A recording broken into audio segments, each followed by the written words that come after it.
మహోన్నతుడా, మీ వందనాలు స్తోత్రాలు చెల్లించుకుంటున్నాను తండ్రి. మధ్యాహ్న కాల సమయం దేవా, నీ బిడ్డలతో కొద్దిసేపు మీరు మాట్లాడిన బాబు,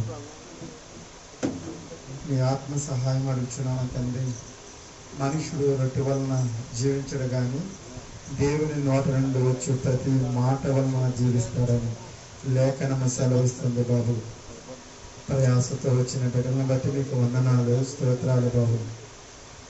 అర్థమయ్యే రీతిలో పరిశుద్ధాత్మ దేవ మీరు బోధించమని యేసు క్రీస్తు నామంలో అడుగుతున్నాము తండ్రి, ఆమేన్. అందరికీ వందనాలు స్తోత్రాలు చెల్లించుకుంటున్నామండి. ఎలా ఉన్నారు? అంతా బాగున్నారు కదండి? గడిచిన దినాల్లో అద్భుతంగా దేవుడు తన కార్యాన్ని జరిగిస్తున్నాడు. మొట్టమొదటి రోజున మాటలు, దేవుని మాటలు ఏం చెప్పామండి? పోయిన మొదటి రాత్రి ఏం చెప్పాము? మీకు జ్ఞాపకం చేసుకుంటున్నారా? వాక్యాన్ని నెవరు వేసుకుంటూ ఉండాలి. మరియా ఏం చేసుకుంటుందంటే హృదయంలో తలపోసుకునేదట దేవుడు మాటలు. వాక్యం దొరకని రాష్ట్రాలు, దేశాలలో చాలా భయంకరమైన పరిస్థితిలో ఉంటున్నాం మనం. సమృద్ధి అయిన వాక్యం ఉన్నప్పుడు మనం ఏం చేయాలంటే మన్నాను దొరికినప్పుడే మనం పోగు చేసుకోవాలి. దొరకని పరిస్థితులు వస్తాయి, అప్పుడు చెప్పడానికి మేముండం, వినడానికి మీకు కూడా అవకాశం దొరకదు. నా ప్రియమైన దేవుని పిల్లల లేఖన భాగంలోనికి వెళదాం. లేఖన భాగంలోనికి వెళదాం. సమూయేలు రాసిన 2వ గ్రంథం,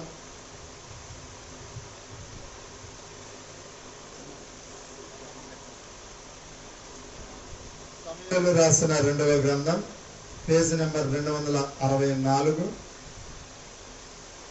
15వ అధ్యాయం 13వ వాక్యం. ఇశ్రాయేలీయులు అబ్షాలోము పక్షమున వహించిరని దావీదునకు వర్తమానం రాగా, దావీదు యెరూషలేమునందున్న తన సేవకులందరికీ అబ్షాలోము చేతిలో నుండి మనము తప్పించుకొని రక్షణ పొందలేము, మనము పారిపోదాము రండి. అతడు హఠాత్తుగా వచ్చి మనలను పట్టుకొనకను మనకు కీడు చేయకును పట్టణమును కత్తివాత హతము చేయకును ఉన్నట్లు మనము త్వరగా వెళ్ళిపోదాము రండి. అందుకు రాజు సేవకులు, మనం కలిసి చదువుకుందాం 15వ అధ్యాయం. అందుకు రాజు సేవకులు ఇలాగ మనవి చేసిరి, చిత్తగించుము, నీ దాసులమైన మేము మా ఏలుగుడు వాడువకు ఇలాగ సెలవిచ్చిరి. సెలవిచ్చినట్లు చేయుటకు మేము సిద్ధముగా ఉన్నాము. అందుకు చాలమ్మా తలల పైకి. అందుకు రాజు సేవకులు ఇలాగ మనవి చేసిరి, చిత్తగించుము, నీ దాసులమైన మేము మా ఏలుగుడు వాడువైన రాజులకు నువ్వు సెలవిచ్చినట్లు చేయడానికి సిద్ధముగా ఉన్నాము. ఎలా ఉన్నారటండి? ఇక్కడ యుద్ధం ఎవరితో జరుగుతుంది? అబ్షాలోము ఎవరంటే దావీదు యొక్క కుమారుడు. ఎవరండి? ఇశ్రాయేలీయులందరూ ఎవరి పక్షాన్ని వెళ్ళిపోయారట? అబ్షాలోము పక్షాన్ని వెళ్ళిపోయారు. దావీదు ఇశ్రాయేలీయులలో ఒక ప్రాముఖ్యమైన వ్యక్తి దావీదు. వింటున్నారమ్మా? ఇశ్రాయేలీయులలో ఒక ప్రాముఖ్యమైన వ్యక్తి దావీదు. దావీదు దేవుడు ఏర్పరచబడిన వ్యక్తి గనుక, దావీదు దేవుడు ఎన్నుకున్నాడు గనుక, దావీదుని గొర్రెలు కాసే కాపరిగా ఉన్న గొర్రెల కాపరిగా ఉన్న వాడిని సింహాసనం ఎక్కించాడు. ఎవరు ఎక్కించారండి? దేవుడే ఏర్పాటు చేశాడు. దావీదుని ఏదో నేను రాజ్య పరిపాలన చేస్తాను అనలే. దావీదుని దేవుడు ఎన్నుకున్నాడు గనుక గొర్రెల కాసేవాడిని తీసుకెళ్లి సింహాసనం ఎక్కించి 40 సంవత్సరాలు రాజ్య పరిపాలన చేశాడు. 40 సంవత్సరాలు రాజ్య పరిపాలన చేస్తే ఈ ప్రజలకి ఏంటంటే ఒక మొత్తం ఉంటుంది. దావీదుకు ఒకనొక సమయాన్ని దావీదుకు 1000 కొలది, సౌలుకు 1000 కొలది, దావీదుకు 10,000 కొలది అని గాన ప్రతిగానాలు చేశారు. ఎప్పుడు? గొలియాతుని చెప్పినప్పుడు. అదే ప్రజలు ఇప్పుడు మూర్ఖుడైన అబ్షాలోము పక్షానికి వెళ్ళిపోయారు. ప్రజలు ఎలాగుంటారంటే అందే జుట్టు లేకపోతే అందకపోతే కాళ్ళు పట్టుకుంటారు. నా ప్రియమైన దేవుని పిల్లలారా, దావీదు రాజ్యాన్ని గడుతున్నాడు. దేవుని రాజ్యం నిమిత్తం దావీదు రాజ్యాలు గడుతూ ఉంటే సంపన్నమైన దేశం 40 సంవత్సరాలు ఒక స్వర్ణయుగంలో దావీదు పరిపాలన చేస్తూ ఉంటే ఇశ్రాయేలీయులందరూ కూడా ఎవరి పక్షాన వెళ్ళిపోతున్నారంటే అబ్షాలోము పక్షాన వెళ్ళిపోతున్నారు. నా ప్రియమైన దేవుని పిల్లగారు, ఈ మధ్యాహ్న కాల సమయం ముందు నువ్వు ఎవరి పక్షాన ఉంటున్నావు?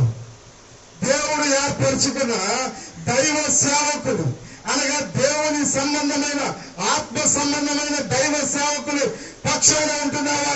లేకపోతే ప్రజలు చూచినట్లుగా అబ్షాలోము చాలా అందగాడండి. ఎవరైనా ఎలాంటి వాడు ఉంటుంది? అతను చాలా అందగాడు, అతని తల చాలా అందంగా ఉంటది. అబ్షాలోము గురించి ఏ లోపము లేదమ్మా. అలా అరికాలు మొదలుకొని నడినెత్తు వరకు బాహ్యముగా చూస్తే ఏ లోపం లేదు. ప్రార్థన చేయటంలోనే గాని, తండ్రిని మెప్పించాలన్నా, సైన్యాలతో మాట్లాడాలన్నా, ఇశ్రాయేలీయులతో మాట్లాడాలన్నా, జత కట్టాలన్నా ఇశ్రాయేలీయులు అలాంటి వాడు లేడు. అయితే తండ్రిని ఏం చేస్తున్నాడంటే తరుముతున్నాడు. ఏం చేస్తున్నాడంటే తండ్రిని తరుగుతున్నాడు. తండ్రి మీద తిరుగుబాటు చేస్తున్నాడు. ఆత్మ సంబంధమైన దావీదు మీద తిరుగుబాటు చేస్తుంటే దావీదు వేసుకుంటానికి చెప్పులు లేదు, పైబట్టలేదు. అయినా సరే దావీదు ఏం చేస్తున్నాడంటే ఇదిగో వాళ్ళకున్న సైన్యాన్ని పిలిచి అంటున్నాడు కదా, మనము అబ్షాలోము దగ్గర నుంచి మనం తప్పించుకోలేము, మనము పారిపోదాం. ఎందుచేతంటే పైకి అందంగానే ఉన్నాడు అబ్షాలోము, కానీ లోనేమి లేదండి, దేవుని భయం లేదు. నా ప్రియమైన దేవుని పిల్లగారా, చాలా చాలా క్యూరియాసిటీగా ఉంటారు, పైకి చాలా బొచ్చులాగా ఉంటారు, కానీ హృదయంలో మాత్రం ఎలా ఏముండదంటే దేవుని భయం ఉండదు. నా ప్రియమైన దేవుని పిల్లలారా, ఇక్కడ మనము చూసినట్లయితే అబ్షాలోము పక్షాన ఇశ్రాయేలీయులందరూ అబ్షాలోము పక్షాన్ని వహిస్తే 15వ వాక్యములు అంటున్నాడు కదా, అయ్యా చిత్తగించండి, నీ దాసులమైన మేము మా ఏలిన వాడైన రాజులకు నీవు సేవించినట్లు చేయడానికి మేము సిద్ధముగా ఉన్నాము. ఎవరంటున్నారు ఈ మాట? దావీదు యొక్క సేవకులు ఏమంటున్నారండి? నీ కుమారుడు తరిమిన పర్వ, నీ కుమారుడు నిన్ను చంపడానికి వచ్చిన పర్వ, నీకు రాజ్యం ఉన్నా రాజ్యం లేకపోయినా, నువ్వు ఎక్కడికి పారిపోయినా సరే, అడవుల్లోకి పారిపోతావా, అరణ్యంలోనికి వెళ్ళిపోతావా, ఎక్కడికి వెళ్ళిపోయినా మేము నీతో పాటే ఉంటాము. దేవుని నామానికి స్తోత్రము కలుగునుగాక. హల్లెలూయా. నా ప్రియమైన దేవుని సంగమా, దేవుని పిల్లలారా, దావీదు కుమారుడు తిరుగుబాటు చేస్తున్నాడు. ఏం చేస్తున్నాడండి? దావీదు కుమారుడు తిరుగుబాటు చేస్తాడు. నేను ముగిస్తాను, నా టైం అవుతుంది. ఇక్కడ దావీదు సేవకులు ఏమన్నారంటే, అయ్యా చిత్తగించుము. నీ జీవితంలో ఎప్పుడైనా ఆ మాట వచ్చిందా? నా ప్రియమైన సహోదరి, నా ప్రియమైన సోదరుడా, దావీదు సేవకులు అంటున్నారు, నీకు రాజ్యం ఉన్నా, నువ్వు ఓడిపోయినా, నువ్వు రాజు ఉన్నా, రాజ్యం లేకపోయినా పర్వాలేదు, మేము చిత్తగించండి, అయ్యా చిత్తగించండి అన్న మాటకి తూచా తప్పకుండా ఆజ్ఞను ఏం చేస్తున్నారని అనుసరించేవారు. చిత్తగించు అనే మాటకి అర్థం ఏంటంటే తూచా తప్పకుండా రాజాజ్ఞను అనుసరించేవారని అర్థం. నా ప్రియమైన దేవుని పిల్లలారా, దావీదు సేవకులు ఎలాంటి వారంటే యోధులు. ఎలాంటి వారండి? 30 మంది దావీదుకి సేవకులు ఉన్నారు, దావీదు అనుచరులు ఉన్నారు, దావీదు యోధులు ఉన్నారు. అయితే అబ్షాలోము తిరుగుబాటు చేస్తుంటే దావీదు పారిపోతున్నాడు. ఎందుచేత పారిపోతున్నాడు? యుద్ధం రాదంటారా? దావీదుకు యుద్ధం చేత కాదంటారా? దావీదుకు తెలుసు, చిన్ననాటి నుండే యుద్ధ నైపుణ్యం కలిగిన దావీదు ఫిలిష్తీయులైన గొలియాతును కొట్టి చంపాడు. బాలుడిగా ఉన్నప్పుడు తిరుగుబాటు చేస్తున్న కుమారుడికి దావీదు ఏం చేస్తున్నాడంటే పారిపోతుంటే దావీదు సేవకులు ఏమంటున్నారంటే, అయ్యా మీ దాసులమైన మేము నీవు చేసే ఆజ్ఞ ఏదవుతుందో దానిని మేము తూచా తప్పకుండా మేము పాటిస్తున్నాము అని అంటున్నారు. అదే చివరి వాక్యంలో మనం చూసినట్లయితే 18వ వాక్యం 18వ వాక్యం సమూయేలు 2వ గ్రంథం 18వ వాక్యం. అతని సేవకులందరూ అతని ఇరు పార్శ్వములు నడిచిరి. పెలేతీయులందరూ గోతు నుండి వచ్చిన 600 మంది గిత్తీయులను రాజులకు ముందుగా నడుచుచుండిరి. రాజు గిత్తీయులైన ఇత్తయిని కనుగొని, నీవు నివాస స్థలమును కోరు పరదేశమై ఉన్నావు, నువ్వెందుకు మాతో కూడా వచ్చుచున్నావు? నువ్వు తిరిగి పోయి రాజున్న స్థలమును ఉండును. నిన్నే వచ్చిన నీకు ఎక్కడికి పోయేదమో తెలియకున్నా మాతో కూడా ఈ తిరుగులాట ఎందుకు? నీ సహోదరులను తోడుకొని పొమ్ము, కృపాసత్యములు తోడుగా ఉండును గాక. ఈ యొక్క సందర్భంలో ఇక్కడ గోతు నుండి వచ్చిన 600 మంది గిత్తీయులు ఉన్నారు. వాళ్ళట రాజులకు ముందుగా నడుచుతున్నారు. ఎవరమ్మాడు? ఏ ప్రాంతం నుంచి వచ్చారు? గోతు ప్రాంతం నుంచి వచ్చారు.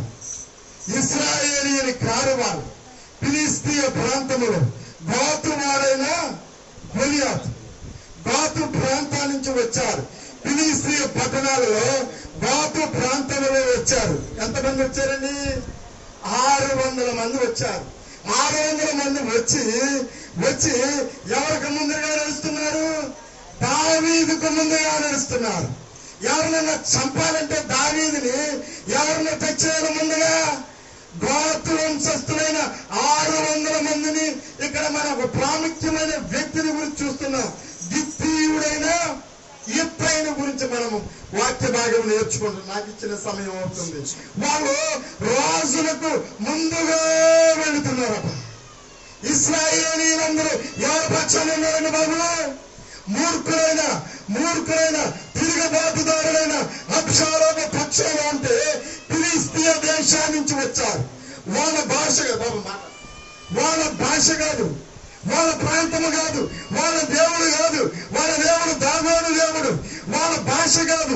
దావీదు ఆత్మ సంబంధమైన మనుష్యుడని, దావీదు దేవుడు ఎదిగిన వాడని, దావీదు దేవుని రాజ్యాన్ని పెడుతున్నాడని, నిజ దేవుణ్ణి ఆరాధిస్తున్నారని దావీదుకి ముందుగా నడుస్తున్నారట. దేవుడి నామానికి స్తోత్రము కలుగును గాక. హల్లెలూయా. వాళ్ళ భాష కాదు అంటున్నాడు. దావీదు అంటున్నాడు, అయ్యా నిన్నే వచ్చారు కదా మీరు మా దేశస్తులు కాదే, మా కులస్తులు కాదే, మా ప్రాంతము కాదే, మా భాష కాదే, మీకు మాతో పనేది, మీరు పరదేశులుగా వచ్చారు కదా అంటే వాళ్ళు అంటున్నారు కదా. అయ్యా నేను ఏమంటున్నారు ఇక్కడ? వాక్యం లేఖన భాగం చదివి నేను ముగిస్తాను. 21వ వచనం ఎప్పుడే అంటున్నాడు, నేను చచ్చినను బ్రతికినను యెహోవా జీవముతోడు, నా ఏలిన వాడు ఒక రాజు ఒక నీ జీవముతోడు. ఏ స్థలమందు నా ఏలిన వాడు రాజునని ఉందో ఆ స్థలమందు నీ దాసుని ఉందని రాజుతో మనవి చేశారు. నా ప్రియమైన సహోదరులారా, నా ప్రియమైన తల్లులారా, ఇత్తయి ఒక అన్యుడు, ఇత్తయి ఒక పరదేశిగా వచ్చాడు. దావీదు కోసం వచ్చాడు. ప్రయాణమై వస్తూ ఉంటే వచ్చేసరికి ఏమైపోయిందంటే పదవి కూలిపోయింది. అడిగెత్తడం లేదు, పనులు కూలిపోయింది. రాజ్యము లేదు, ఎవరో తినడానికి తిండి లేదు, వేసుకుంటానికి వస్త్రము లేదు, చెప్పులు లేవు. పారిపోతున్న దావీదు దగ్గరికి వచ్చి 600 మందిని తీసుకొచ్చారు. ఎంతమంది అండి? 600 మంది గోతు వంశస్థులు తీసుకొచ్చారు. ఇశ్రాయేలీయులకి ఫిలిష్తీయులకి బద్ద శత్రువులు. ఇప్పుడు కూడా వైరం జరుగుతూనే ఉంది. గాజా, అష్కలోను, అష్డోదు, ఎక్రోను ఇలాగ 5 శిబిరాలు ఉన్నాయి. ఇవన్నీ ఫిలిష్తీయుల సర్దారులు ఫిలిష్తీయుల ప్రాంతం నుంచి గాతు వంశస్థుడైన ఇత్తయి వచ్చి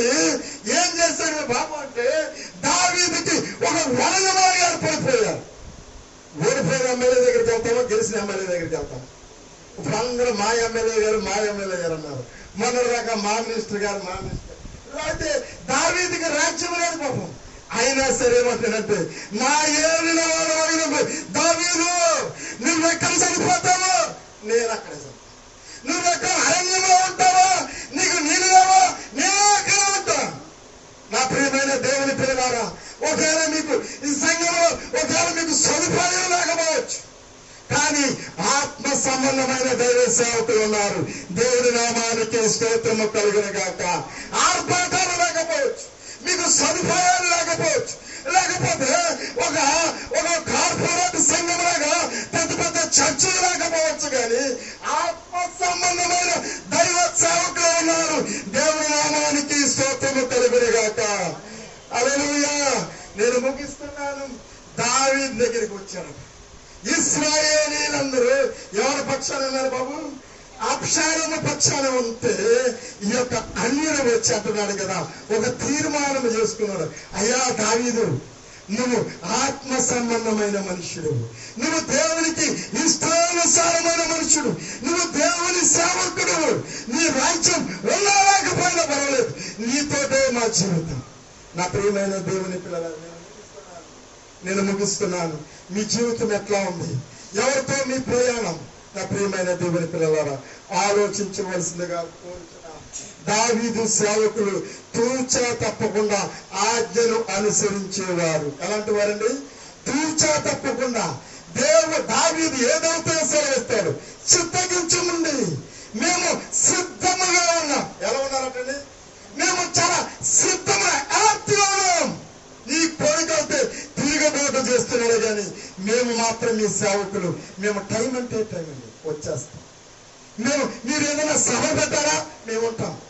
మీరేదైనా దేవుడి కొరకు ఏదైనా చేయాలంటే మీరు కదండి, మీ వెనకాల మేము ఉంటాం. అలాంటి వారు కావాలి. దావీదు అంత రాజ్యాన్ని కట్టి అన్ని పరిపాలన చేసి దేవుడి రాజ్యాన్ని గడుతున్నారంటే దావీదు సేవకులు ఎలాంటి వారు అంటండి? మేము చనిపోయినా పర్లేదు, కానీ మేము ఎలా ఉన్నాం? సిద్ధముగా ఉన్నాం. సైనికుడు తన జీవితంలో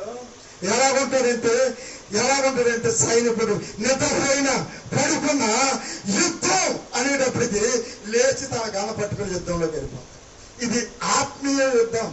ఇది ఆత్మ సంబంధమైన ఆరాధనలివి, ఆత్మ సంబంధమైన మాటలివి, ఆత్మ సంబంధమైన దేవుని వాక్యము మీకు దొరుకుతున్నప్పుడు మీరు ఎలా ఉండాలంటే దావీదు సేవకుల వలె ఉండాలి.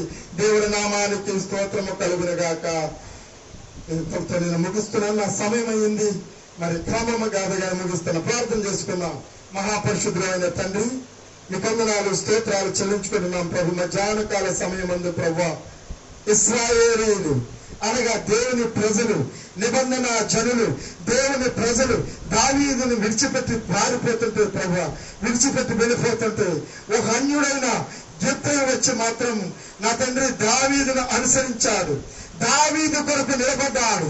దావీదు కొరకు, దేవుని బిడ్డల కొరకు దావీదును ప్రభు ప్రేమించాడు ప్రభు.